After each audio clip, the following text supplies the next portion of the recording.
Hello everyone! Nandito pa ako ngayon sa aming kusina.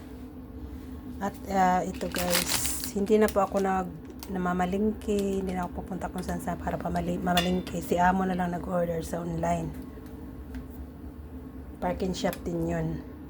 Tapos ito yung mga in-order namin, gulay. Yan. Ito. Ano tawag dito? Nakablangko ako.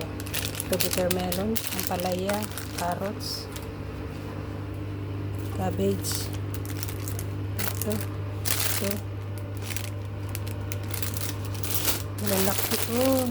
Malalaki yung nabili niya. Yan, ito. Bahala na kayo dyan tumingin.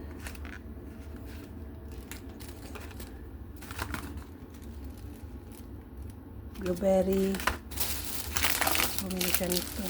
Mura lang kasi pag sa online yan. Then broccoli, patatas, sweet potato, tomato,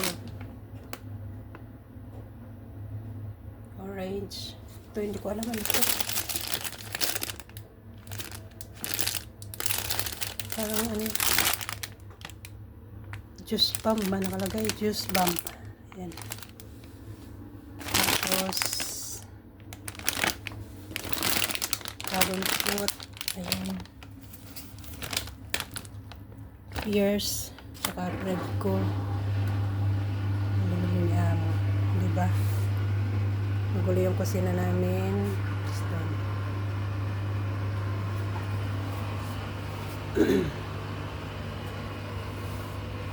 Chef. Panglinis ng CR. Sa CR namin. Yan. Tapos ito may drumstick. Yung palikpik ng ano. Salmon. Tapos yan, dalawa. Puno na naman yung ref namin. O diba? Puno yung ref namin. Tsaka ito. Ay mga boxes niya.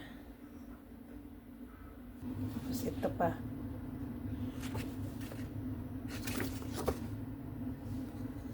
Yan yung mga payslip, invoice, receipt.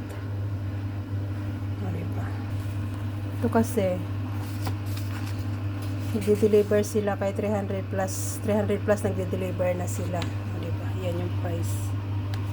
Ito yung pinaka ano niya 467 pero discounted siya 370 na lang. Diba? Yan. Sa mga gustong mag-order dyan, mabilis dito tsaka mura. Ilang ano na kami na hindi ako namamalingki.